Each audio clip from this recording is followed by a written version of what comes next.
মাছের নাড়ি ভুড়ি। মাছ কেনার পর ক্রেতারা সাধারণ বাজারে মাছ কেটে নিয়ে এসব অপ্রয়োজনীয় জিনিস বাজারেই ফেলে আসেন। আর এই ফেলে আসা মাছের নাড়ি ভুড়ি সংগ্রহ করেন নুরুল হক। কারওয়ান বাজারের মাছ বাজার ও এর আশেপাশে সারাদিনই মাছের নাড়ি ভুড়ি দোকান শতুদ্ধ নুরুল হক। যখন যেমন তখন তেমন। আমি গ্রামে বড় ব্যবসা করছিলাম, ব্যবসা করার পরে ব্যবসা মারি খেয়ে গেছি, জলদস্যুরাতে মারি খেয়ে মানুষের ঋণ হয়ে গেছি। পরে ঢাকাতে আসলাম, এমনকি আসার সময় কারোর বলে যেতে পারছে আরিনি ওদের ঋণ আসছিলাম 5 লাখ টাকার মতন, এখন তো 3 লাখের মতন দেওয়া হয়েছে। তারপর আমি আমার আল্লাহর কাছে শুকরিয়া। বেলা বাড়ার সাথে সাথে শেষ হয় নাড়ি ভুড়ি সংগ্রহের কাজ। এরপরে নুরুল লেগে পড়েন মাছের নাড়ি ভুড়ি বাছাইয়ের কাজ। বাছাই শেষ হলে রেল লাইনের পাশে একটি পাতিলে নাড়ি ভুড়ি রেখে অস্থায়ী চুলায় জাল দিতে থাকেন তিনি।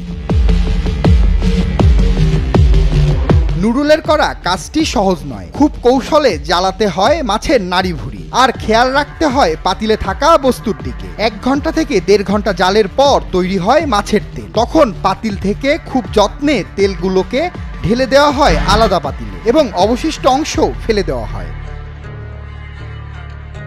প্রতিদিনের তেল তিনি সংগ্রহ করে রাখেন ড্রামে। পরে প্রতি মাসের শেষের দিকে ব্যবসায়ীরা এসে নুরুল হকের তৈরি তেল কিনে নিয়ে যান। এভাবে তিনি মাসে 25 থেকে 30 হাজার টাকা আয় করেন বাজারে পাওয়া নাড়ি ভুড়ি থেকে উৎপাদিত তেল দিয়ে। জ্বালাই এগুলো সব আলাদা করে, যেটা তেল বেশি এটা আলাদা জ্বালাই, আর যেটা তেল কম এটা আলাদা জ্বালাই।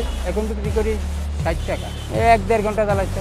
এই মাসে বেচছি 170 লিটার। এরা মাস শেষ নিয়ে যায়, এগুলো কসমেটিক বানা। মাছের নাড়ি ভুড়ি থেকে তেল উৎপাদন করেই সংসার চলে নুরুল হকের। তবে এ ব্যবসার শুরুটা তার জন্য ছিল বেদনাদায়ক। এক সময়ের লাখপতি নুরুল হক 50 লাখ টাকার ব্যবসায় লোকসানের পর পাওনাদারদের অত্যাচারে অতিষ্ঠ হয়ে ঢাকায় চলে আসেন। এদিক ওদিক ঘুরে কাজ না পেয়ে মাছ কাটা ও নাড়ি ভুড়ি থেকে শুরু করেন তেল উৎপাদন।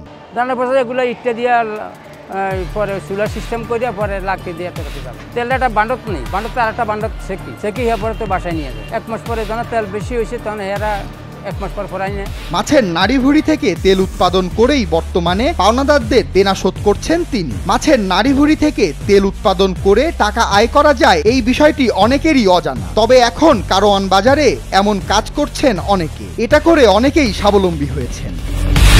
সুপন শিকদার, নিউজ 24।